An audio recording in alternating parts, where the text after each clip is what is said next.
Muy bien, buenos días.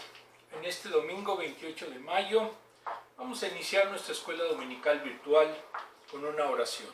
Amantísimo Padre, te pedimos que tú nos hagas en su momento evitar las murmuraciones, que evitemos precisamente criticar a nuestro prójimo y sobre todo a las gentes que tienen liderazgo, porque tú en su momento nos has enseñado que lo importante es ser humilde. Y para esa humildad necesitamos estar en confianza y tenerte a ti por sobre todas las cosas. Todo esto te lo pedimos en el sagrado nombre de nuestro Señor Jesucristo. Amén. La lección se llama ¿Cómo evitar un espíritu crítico? Vamos a ver, iniciamos en la página número 122. Es la última lección de nuestro material de esta unidad. Guarda tu corazón, la idea central es guarda tu corazón contra la crítica hacia los demás. Entonces esto va dirigido para los criticones. Aplicación para la vida. Pasó hace más de 20 años, pero aún recuerdo aquel correo electrónico. Habíamos anunciado una decisión ministerial difícil para la iglesia, y aunque me imaginaba que algunas personas podrían no estar contentas del todo, no estaba preparado para lo que recibí. Un correo electrónico de un miembro de la iglesia que era largo, muy largo y lleno de palabras que cambiarían en la clasificación de una película PG-13 directamente a R. Una palabra en groserías. Estaba repleto de una furia desenfrenada e incluso cuestionaba mis credenciales como pastor. Afortunadamente él y yo pudimos arreglar nuestras diferencias y resolver el asunto conversando. Aún así, a menudo vuelvo a esa experiencia como un recordatorio del impacto de ese tipo de crítica. Solo para aclarar, no era que yo estuviese más allá de la crítica, sino que la manera en que esa persona respondió podría haber causado daños graves a nuestra relación y a nuestra mayor obra para el reino de Dios. Existe lugar para confrontar sinceramente a otros cuando se hace con amor y gracia. Sin embargo, la madurez implica aprender a guardar nuestros corazones contra un espíritu crítico que no contribuye, como aprenderemos en esta historia, acerca de la crítica de María y Aarón a Moisés. En hebreo, María es Miriam, por eso verán que en la versión de Nueva Versión Internacional y en otras versiones, inclusive en la Biblia hebrea, aparece Miriam más que María. Muy bien, vamos a ver ahora aplicación para la vida, la versión inglesa. Casi aquí la versión inglesa y la versión española se conjuntaron. De hecho es igual, básicamente no tiene caso que lo leamos porque es la misma que habíamos visto. Entonces aquí coincidieron la versión inglesa con la versión española. En la imagen correspondiente vemos lo meditabundo que es alguien de un ministerio cuando recibe una crítica. No es fácil recibir críticas y menos cuando no se sabe hacer la misma. Vamos a iniciar con nuestra lectura bíblica. Números 12 del 1 al 13. Quejas de Miriam y Aarón. Moisés, que había tomado por esposa a una egipcia, literalmente cusita. En algunas versiones tiene con K. Así que Miriam y Aarón empezaron a murmurar contra él por causa de ella.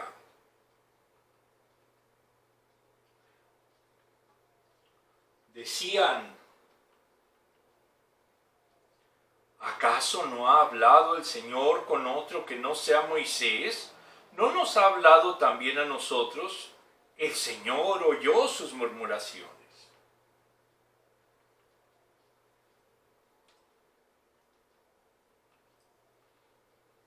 A propósito, Moisés era muy humilde, más humilde que cualquier otro sobre la tierra.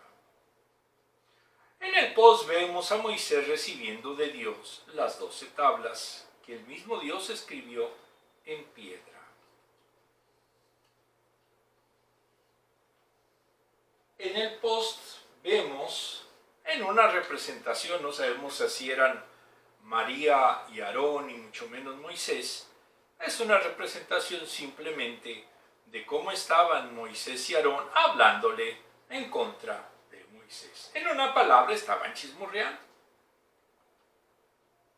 Pero ¿cómo lo hacían ellos? Sí, lo llegan a hacer. Lo llegaban a hacer, y no solamente ellos. El pueblo de Israel en pleno viaje al desierto varias veces murmuraron y se rebelaron en contra de Dios. Murmurar. En el diccionario CLIE Bíblico Ilustrado que dirigió Alfonso Ropero Versosa y otros, editorial CRI, nos dice que viene del hebreo lunolín, que es quejarse, Éxodo 16:7. También de telunaj, murmuración, queja, querella, Éxodo 16, 8, 9 y 12. Y del griego goncismos, musitar, murmurar, gruñir, decir algo en un tono bajo, término onomatopéyico que representa el significado mediante el sonido de la palabra, como la actitud de los obreros en la parábola de los señores de la viña, Mateo 20:11. Es la murmuración del pueblo de Israel frente a Dios en el desierto, respecto de una situación que consideraban insuperable o insoportable. Recorre el Éxodo y llega hasta el Nuevo Testamento. En una palabra, el ser humano es quejumbroso por naturaleza. ¿Le puedes poner el ventilador? Por favor. Porque está un poco caluroso.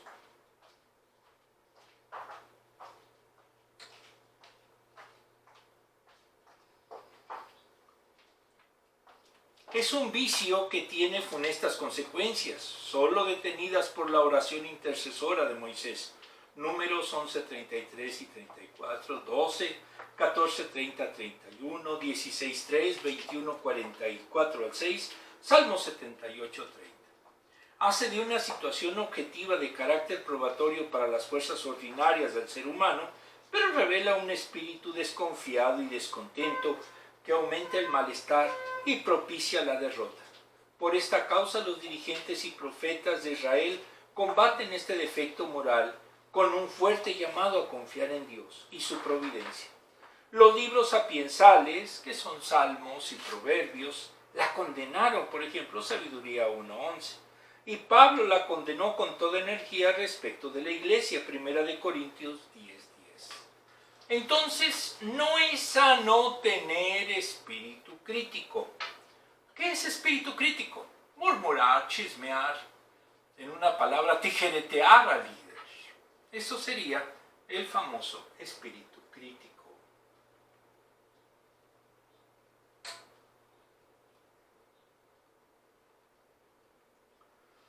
Números, el segundo punto. En el libro de Pentateuco de Samuel Pagán, editorial CLIE, nos dice que en griego eligieron el nombre de aritmoi, la cuarta parte del Pentateuco, posiblemente fundamentado en los censos que se incluyen en el capítulo 2 y 26. En el reparto del botín, luego de la victoria sobre los madianitas, números 31. Por detalles sobre ofensa y sacrificio, 7, 15, 28 y 29. La traducción latina fue Liber Numerum, del que surgió el título español Números. El hebreo el nombre es Bemobar, que significa en el desierto, lo que lo asocia directamente con el Sinaí, contexto geográfico donde se desarrollan los acontecimientos que se narran en la obra. Se le llama al pueblo la congregación de los hijos de Israel, 1:2. Quedó conformado como una comunidad cuando recibió el Decálogo y las leyes del Sinaí, basada en la revelación divina de la ley, que surgió del pacto de Dios con su pueblo, para ser una nación santa y un pueblo de sacerdotes. Ese es básicamente lo que significa Números. Pero ahora vamos a profundizarnos un poco más. Versículos 1 al 3. En el libro de Rebbe Nachman sobre la Torá, en lo que atañe al libro de Números, compilado por Rami Kramer, eran básicamente estudios semanales sobre la Torá, editado por Jima Hijal, traducido por Guillermo Beizón, nos dice que cuando la calumnia prevalece, crea una atmósfera espiritual, y para que la persona permanezca humilde, ello se puede lograr con la necesaria sabiduría para discernir cómo ser humildes. Y la calumnia crea una brecha entre la sabiduría y la humildad. Moisés fue una excepción, ya que Aarón y Miriam hablaron en su contra. Su sabiduría era tan grande que ni siquiera esa calumnia lo minó. En la interpretación judía, Moisés se separó de su esposa Rachi, pero en el versículo 3, si era humilde, estaba libre del mínimo rasgo de la lujuria. No entonces cambió de esposa por una cuestión de lujuria, sino por un designio divino, de acuerdo a la interpretación judía.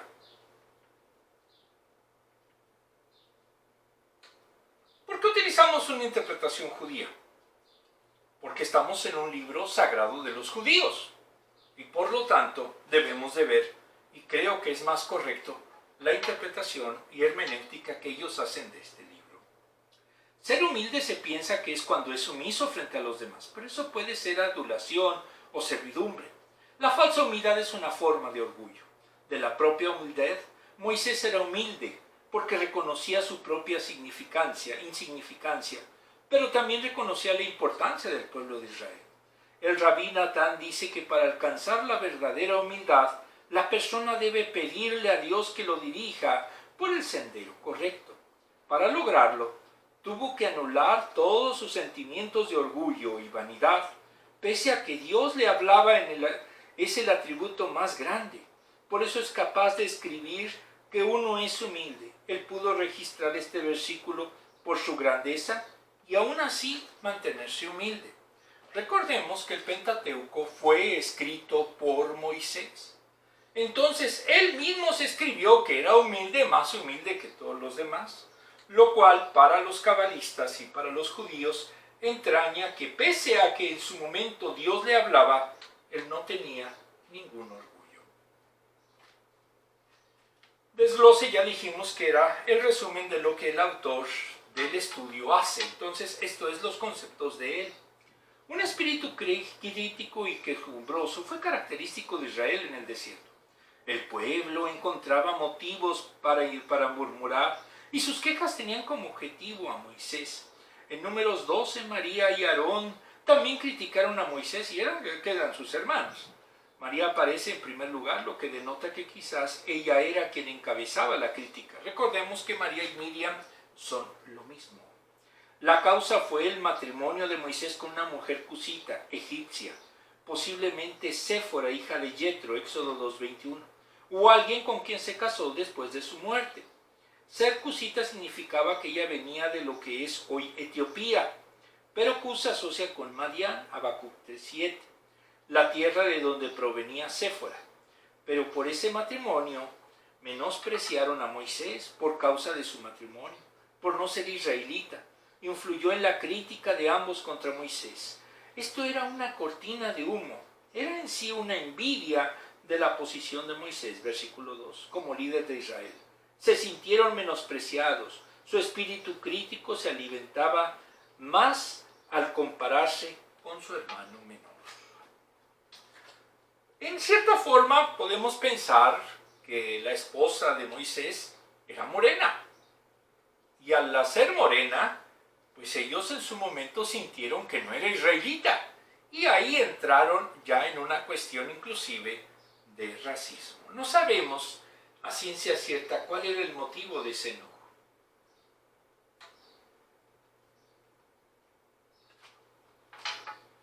Moisés era humilde. Él hubiera estado más ansioso por compartir la plataforma con sus hermanos al compararse con Moisés. Ellos perdieron de vista las maneras en que el Señor también los había usado. María fue la profetisa que entonó un cántico poderoso exaltando al Señor que lo rescató de quienes los perseguían. Éxodo 15, 20 y 21. Aarón fue el vocero de Moisés ante Faraón y fue instalado como el primer sumo sacerdote del Señor. Pero su obsesión de cómo le hablaba Dios a Moisés, se olvidaron de cómo Dios también habló a ellos de manera importante, proveyendo liderazgo para Israel. Sus ojos solamente podían ver a través de la lente de la que carecía la comparación. Dio a luz un espíritu crítico. En una palabra, eran envidiosos. ¿Por qué? Porque Moisés realmente hablaba cara a cara con Dios. Y eso no lo había hecho con nadie de ellos.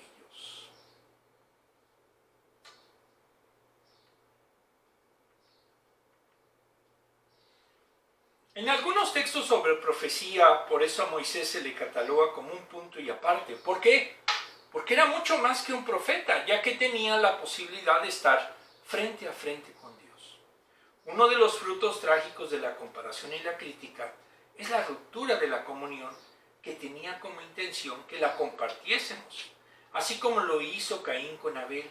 La comparación conduce a la destrucción del diseño de la comunidad con los demás. ¿En qué terminó lo de Caín con Abel?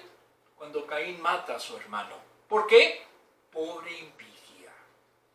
Aquí también quizás los hermanitos querían deshacerse de Moisés. Esto es la crítica cuando lo señalamos a alguien, tenga o no tenga razón. Hay que criticarlo por criticar. Vamos a las preguntas. Coinciden aquí las preguntas de inglés y español. ¿Cuándo has criticado algo para luego cambiar de opinión? En un nuevo liderazgo en la iglesia es normal que critiquemos al nuevo, pero siempre hay que darle el beneficio de la duda. Y si Dios lo puso y Dios en su momento sustenta su ministerio, no hay que criticarlo sino apoyarlo. ¿Qué tipo de situaciones nos tientan a criticar a los demás? La envidia. Porque a él sí se le permite predicar y a mí no. Porque él es pastor y yo no. Porque él estudió esto y yo no. Siempre vamos a ver que la crítica parte de envidia. Y el cristiano no debe de ser envidioso. Si usted es envidioso, si usted es criticón sin causa, temo decirle que no es cristiano.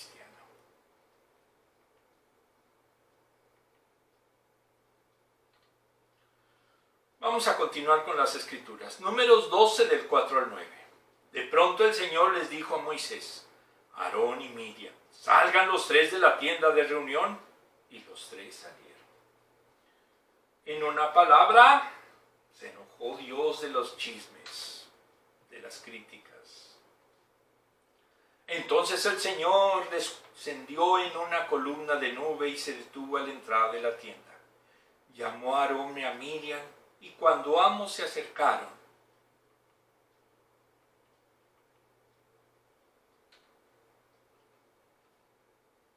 el Señor les dijo, escuchen lo que voy a decirles. Cuando un profeta se levanta entre ustedes, yo le hablo en visiones y me revelo a él en sueños.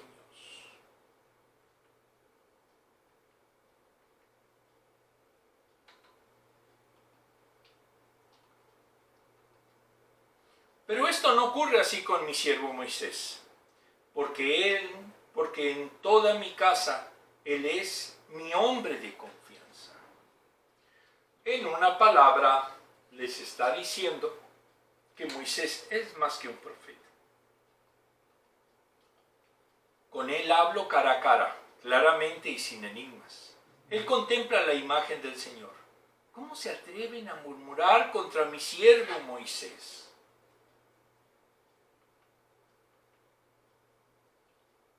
En el lenguaje cotidiano le estaba dando el espaldarazo a Moisés. Entonces la ira del Señor se encendió contra ellos y el Señor se marchó. Y cuando la ira se enciende contra una persona, créanme, no va por buen camino el asunto. Moisés entonces tenía una misión que era mucho más que los profetas. ¿Por qué? Porque podía hablar y mirar al rostro de Dios.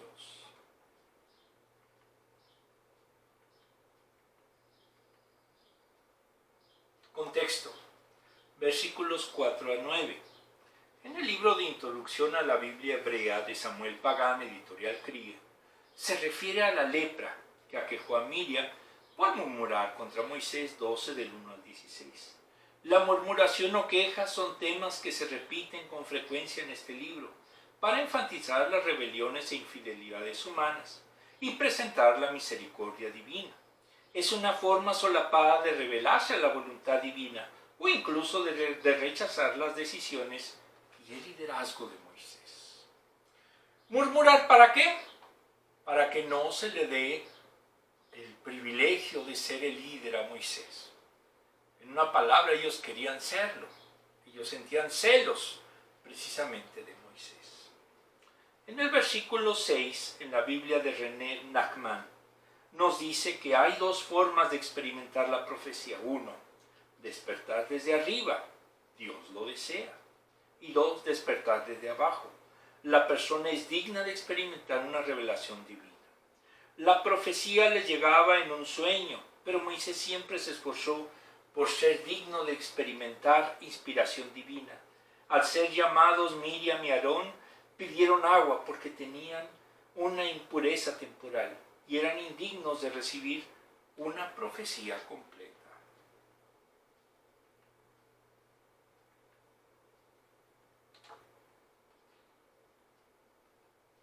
En ese mismo versículo 8, en la Biblia de Rebbe Nachman, nos dice que Moisés boca a boca habló con él y contempló la apariencia e imagen de Dios.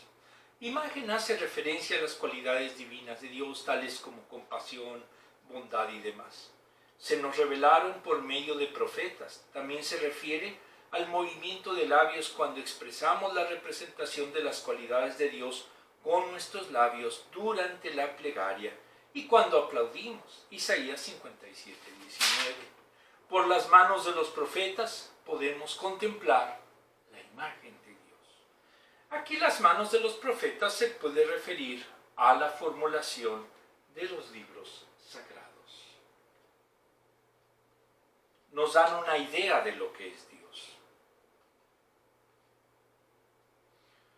María y Aarón, al compararse con Moisés, nubló su visión y veían su vida a través de un lente crítico, lo que impactó su comunión con Dios.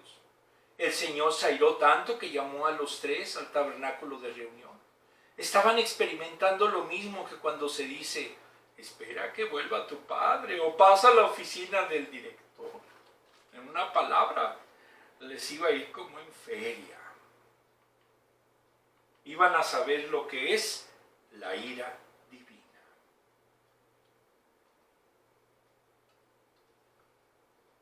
El Señor comenzó a distinguir a Moisés de entre todos los profetas. Describió la naturaleza cercana de su relación. Se le había concedido un conocimiento experiencial de la presencia de Dios, poco común entre los demás, porque hablaba con Moisés cara a cara, como se hablan entre compañeros. Éxodo 33:11. Era más que un profeta, lo que nos pasó desapercibido a María y Aarón. Ellos habían hablado proféticamente por el Señor, pero incluso siendo profetas, no conocían a Dios como Moisés lo conocía. Entonces, cuando María y Aarón criticaron a Moisés, no solo atacaban la credibilidad de Moisés, también estaban criticando a Dios. ¿Y por qué lo hacemos? ¿Por qué lo llegamos a hacer incluso nosotros los cristianos? Porque tenemos a veces, siempre, una naturaleza caída que de repente quiere aflorar. La actitud crítica de Aarón y María a Moisés era también crítica a Dios, por establecer a la persona que él quería para guiar a su pueblo. Su actitud los ponía en oposición al Señor. Por eso debemos evaluar nuestros corazones delante de Dios. Tenemos oportunidades para elegir sin lanzar o no nuestros dardos de crítica. En esos momentos necesitamos buscar al Espíritu de Dios con sabiduría. La crítica no debe de estar arraigada en nuestras preferencias, especialmente cuando aquel que está siendo criticado puede que de hecho esté honrando al Señor y su voluntad. En vez de criticar, debemos agradecer a Dios. Es muy difícil reconocerle virtudes a alguien. ¿Por qué? Porque somos críticos. Porque nos gusta, como alguien diría, la mala vida. Y preferimos criticarlo antes de entenderlo. Preferimos destruirlo antes que intentar aprender de él. ¿Somos perfectos? No, no somos perfectos. Tenemos muchos defectos. Pero en Dios podemos superar esos defectos. Pregunta: ¿qué precio pagamos al tener un espíritu crítico? El volvernos frustrados, envidiosos, rencorosos, el denostar a la gente. Aunque haga un buen ministerio, lo importante es lo que yo creo que debe de hacer de otra forma. ¿Por qué? Porque yo lo creo. Y entonces caemos en subjetivismos, que es el gran problema que tienen las iglesias actuales. Vamos a continuar con nuestra lectura bíblica. Números 12 del 10 al 14. Tan pronto como la nube se apartó de la tienda, a Miriam se le puso la piel blanca, literal, leprosa, como la nieve. Cuando Aarón se volvió hacia ella, vio que tenía una enfermedad infecciosa. Nunca he visto a una persona leprosa, pero ha de ser espeluznante. Y aquí de repente Miriam encontró la lepra. ¿Por qué? Por haber criticado a Moisés. Entonces le dijo Moisés, desde luego que fue Aarón: te suplico, mi Señor, que no nos tomes en cuenta este pecado que neciamente hemos cometido. ¿Cuál? De ser críticos. Y críticos sin fundamento.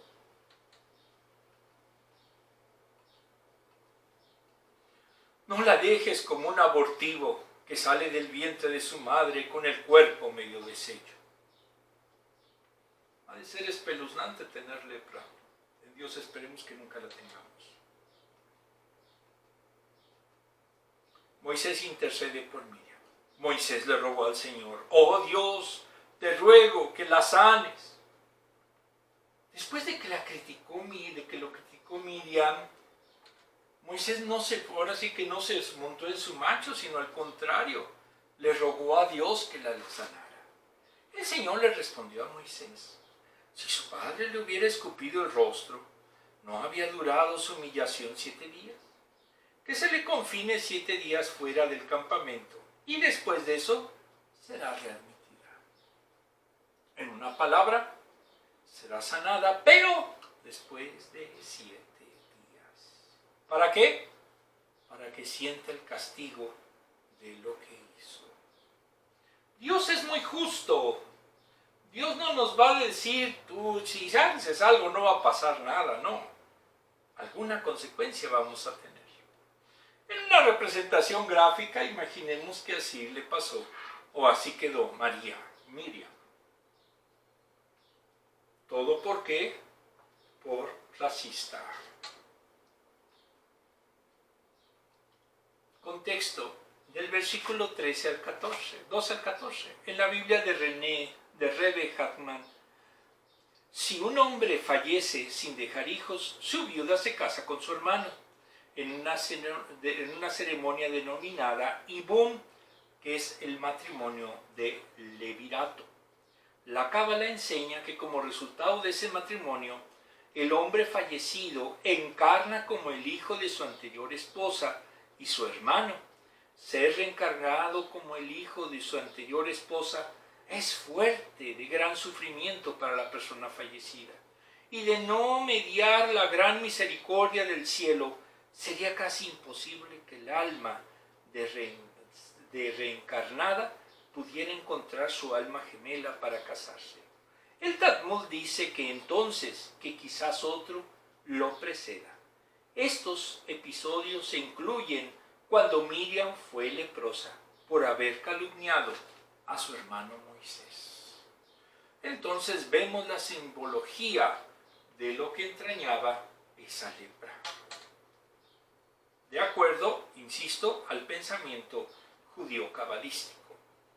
En ese momento Aarón le pidió a Moisés que no sea ella como el que sale muerto del seno de su madre, que ya tiene consumida la mitad de su carne.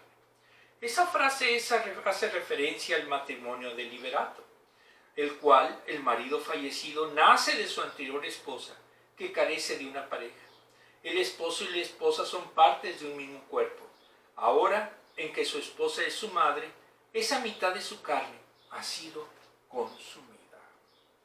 Insisto, esta es una interpretación judía. judía.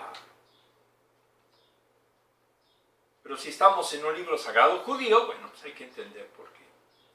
En la plegaria por Miriam, Moisés no la menciona por su nombre, pues aquel que nombra a una persona que está sujeta a juicio divino hace que su identidad sea conocida por sus acusadores celestiales, quienes entonces se levantan y la atacan.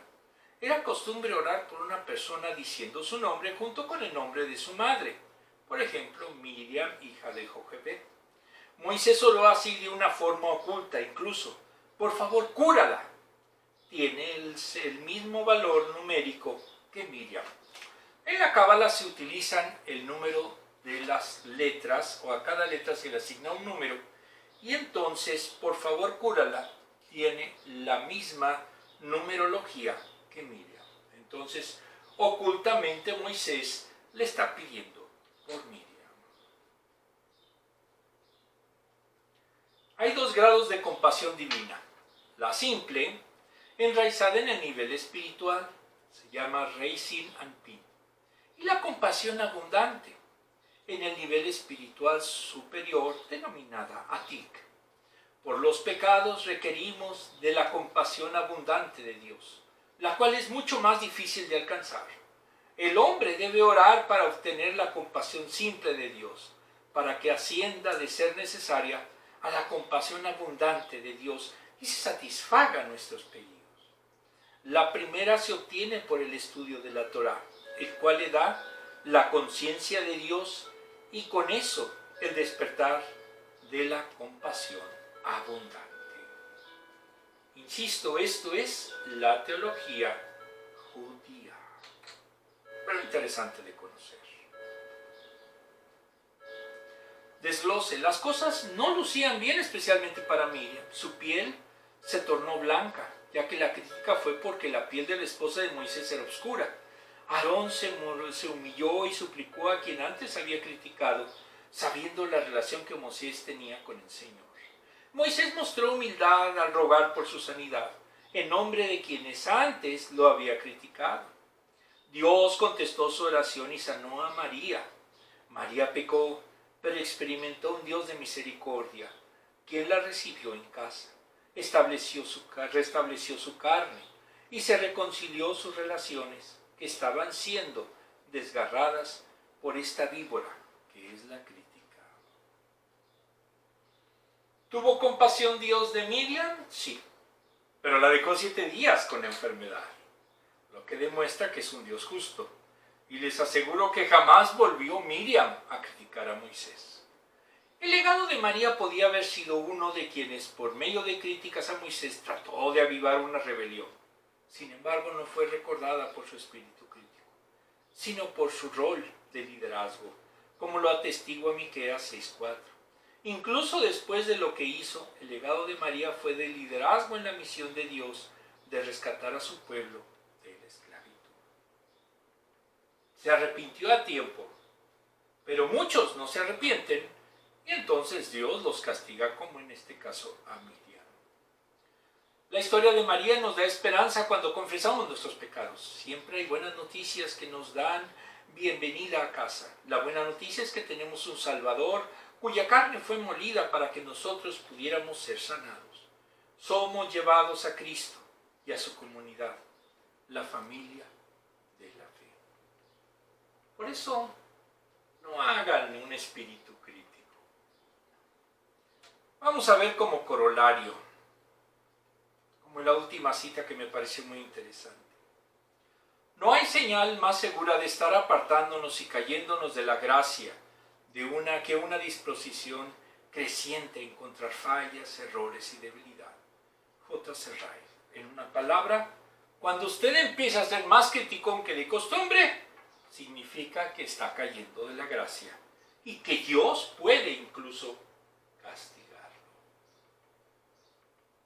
Vamos a ver las dos últimas preguntas.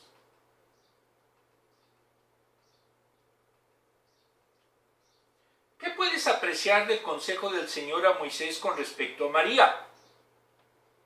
Que no debe en su momento de pensar que él no va a hacer justicia. La dejó 7 días para que aprendiera la lección. ¿Qué rol o papel juega nuestro grupo para evitar un espíritu crítico entre nosotros? El ser objetivos, el ver si efectivamente una persona está haciendo algo negativo y buscar que lo corrija, o si simplemente eso demuestra nuestra envidia y pensamos que porque estudia mucho eso va a afectar. Al contrario, si es para bien, hay que dejar que siga progresando, que siga estudiando.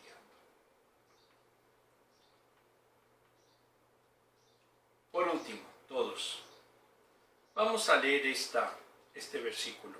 ¿Listos? Efesios 4:29. Eviten toda conversación obscena. Por el contrario, que sus palabras contribuyan a la necesaria edificación y sean de bendición para quienes escuchan. Efesios 4:29. Muy bien, concluimos con una oración. Amantísimo Padre, nos has dicho que no debemos nosotros tener un espíritu crítico, que no debemos nosotros mirar la viga ajena, mirar la paja ajena, mientras que nosotros tengamos una viga. Porque, Señor, la envidia es lo que corroe a muchas personas. No saben reconocer cuando alguien sabe más, cuando alguien Dios lo ha bendecido más, sino que buscan destruirla para que entonces la detengamos y a lo mejor de los escombros algo nos toca. Señor, ayúdanos a evitar ese espíritu crítico de negación de la fe en ti y sobre todo del amor a nuestro prójimo. Todo esto te lo pedimos en el sagrado nombre de nuestro Señor Jesucristo. Amén. Amén.